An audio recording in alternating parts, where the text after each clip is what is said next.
तो यहाँ हमें एक मेटेलिक चार्ज कंडक्टिंग स्फीयर दे रखा है और उसके सरफेस पे चार्ज डिस्ट्रीब्यूटेड यूनिफॉर्मली डिस्ट्रीब्यूटेड है। क्या करना है, हमारे पास 3 पार्ट दे रखे हैं क्वेश्चन के, 3 मार्क्स का क्वेश्चन है और 3 पार्ट क्वेश्चन के दे रखे हैं। पहले में हमें पोटेंशियल का वेरिएशन ड्रॉ करना है विथ आर के साथ पोटेंशियल कैसे चेंज हो रहा है। अब सारा चार्ज सरफेस पे होता है, मेटल आपका ये सॉलिड होता है या फिर हॉलो होता, अंदर कोई भी चार्ज नहीं होगा। और अगर अंदर कोई भी चार्ज नहीं होगा तो जाहिर सी बात है इलेक्ट्रिक फील्ड किधर होती है, आउटसाइड होती है। तो अगर इलेक्ट्रिक फील्ड लाइन अगर हम लोग देखें यहाँ पे स्केच करें तो electric field lines radially outward होती हैं इस तरह से। पॉजिटिव चार्ज के लिए अगर मान लीजिए यहाँ नेगेटिव चार्ज होता तो रेडियली इनवर्ड होती, डायरेक्शन बस रिवर्स हो जाती। इसका मतलब that is a nature of electric field lines. अब पोटेंशियल की बात करनी है तो पोटेंशियल होता क्या है, किसी इनफाइनाइट से जब आप यूनिट चार्ज को लेके चलते हो तो जो वर्क किया जाता है किसी पॉइंट तक आने में, उस पॉइंट का पोटेंशियल काउंट किया जाता है। तो आप देखो जब इन्फिनिटी से कहाँ तक आओगे, सरफेस तक आओगे, तो आपको इलेक्ट्रिक फील्ड के अगेंस्ट वर्क करना पड़ेगा। इसका मतलब कि आप जैसे जैसे आओगे वैसे वैसे आपका वर्क बढ़ता चला जाएगा, एडिशनल वर्क बढ़ता चला जाएगा, और ज़्यादा वर्क करोगे और ज़्यादा वर्क करोगे। इसका मतलब कि हर पॉइंट का जब फील्ड के अगेंस्ट हम जाएंगे तो हर पॉइंट का पोटेंशियल इंक्रीज करता चला जाएगा, क्योंकि हमारा एडिशनल वर्क क्या हो रहा है, बढ़ता चला जा रहा है।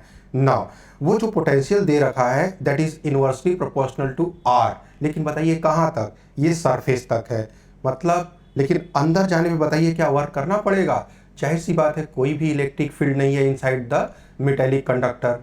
अगर इस स्फीयर के अंदर कोई भी इलेक्ट्रिक फील्ड नहीं है इस रीजन में, तो आपको इस पॉइंट से किसी भी पॉइंट में जाने में कोई भी वर्क नहीं करना पड़ेगा, कोई भी एडिशनल वर्क नहीं करना पड़ेगा। और अगर कोई भी एडिशनल वर्क नहीं करना है मतलब there is no additional potential. इसका मतलब इन्फिनिटी से इस पॉइंट तक आने में मान लीजिए आपने 10 जूल काम किया, तो कोई कहे कि इस पॉइंट तक जाना है तो इस पॉइंट तक जाने में भी तो 10 जूल होगा, क्योंकि यहाँ से यहाँ तक जाने में कोई एडिशनल वर्क नहीं हुआ। इसका मतलब सरफेस पे जो भी पोटेंशियल आ चुका है वो अंदर के लिए कांस्टेंट हो गया। अब ग्राफ स्केच करते हैं, ए पार्ट वाले को देखते हैं। तो ए पार्ट को अगर हम देखें तो वाई एक्सिस पे हमें ड्रॉ करना है पोटेंशियल और एक्स एक्सिस पे ड्रॉ करना है हमें डिस्टेंस आर। ये हो गया आपका पोटेंशियल वी। अब देखिए आर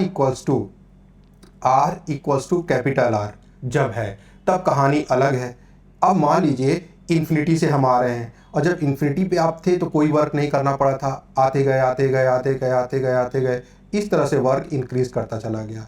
और जो ये वेरिएशन दे रखा है ये ऑलरेडी क्वेश्चन में दे रखा है कि यहाँ पे पोटेंशियल वेरी कर रहा है 1/r के हिसाब से, लेकिन अंदर के बारे में नहीं दिया है। तो अंदर के बारे में तो सिंपल है कि जो भी हमें वर्क करना पड़ा सरफेस तक आने में वो फिक्स हो गया। अब अंदर कोई भी एडिशनल वर्क नहीं है, इसका मतलब पोटेंशियल यहाँ के बाद कांस्टेंट हो जाएगा। तो इस पॉइंट के बाद पोटेंशियल चेंज नहीं होगा, ना तो डिक्रीज करेगा और ना ही इंक्रीज करेगा। तो ये पोटेंशियल आपका सरफेस पे मैक्सिमम हो गया। आई होप आपको ये डिस्कशन समझ में आया होगा कि कैसे हम लोगों ने ड्रॉ किया। वी नॉट हमने मान लिया potential on the surface of the metallic sphere. Now अब बी पार्ट में क्या कहा गया है, बी पार्ट में कहा गया है how does the electric field intensity due to the charge sphere vary. अब देखिए रिजल्ट तो सबको याद होता है, लेकिन अगर इस डेटा से बात किया जाए, कल के लिए ये v प्रोपोर्शनल टू 1/r दिए हैं, लेकिन ये डेटा बदल भी सकते हैं, तो हम उसके लिए तैयार करते हैं आपको। मान लीजिए कि v डायरेक्टली प्रोपोर्शनल टू हमें दे रखा है दैट इज 1/r है, तो कुछ प्रोपोर्शनलिटी कांस्टेंट होगा, v equals to k times k/r हो जाएगा, where k is the proportionality constant. Now electric field कैसे निकालते हैं हम लोग, तो जो इलेक्ट्रिक फील्ड होती है that is minus times dv/dr होती है। अब k कांस्टेंट है बाहर आ जाएगा, तो माइनस k और d/dr ऑफ 1/r हो गया, और इसका डिफ्रेंशिएशन -1/r² होता है। तो ये क्या आ गया आपका -k/r²। यहाँ से पता चलता है electric field inversely proportional to inverse square law को ओबे करेगी। जो भी फील्ड जिसका पोटेंशियल 1 बाई मतलब आर के इन्वर्सली प्रोपोर्शनल था, तो फील्ड 1 बाई आर स्क्वायर के डायरेक्टली प्रोपोर्शनल होगा या आर स्क्वायर के इन्वर्सली प्रोपोर्शनल होगा, दोनों बात एक ही है ना।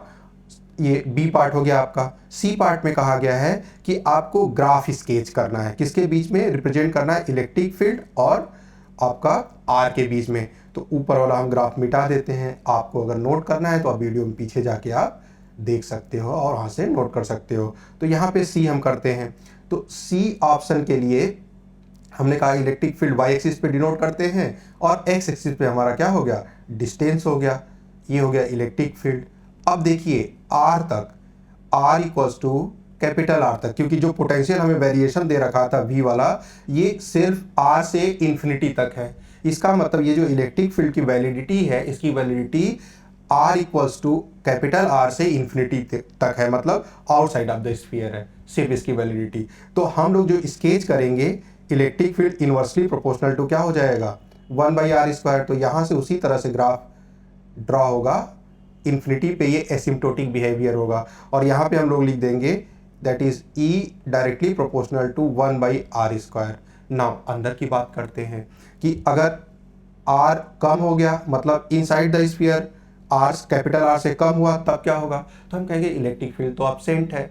इस इलेक्ट्रोस्टैटिक कंडीशन में मेटल कभी भी इलेक्ट्रिक फील्ड लाइंस को अंदर अलाउ नहीं करती हैं। इसका मतलब net electric field inside the sphere 0 है। तो आप अंदर का ग्राफ देखोगे तो अंदर ये यहाँ हो गया, तो यहाँ हम ड्रॉ कर देते हैं। तो that is the inside the sphere electric field 0 हो गई। इसका मतलब R equals to capital R पे डिसकंटिन्यूअस है, इसके बाद अलग है इलेक्ट्रिक फील्ड और पहले अलग है। आई होप ये डिस्कशन आपको समझ में आया होगा।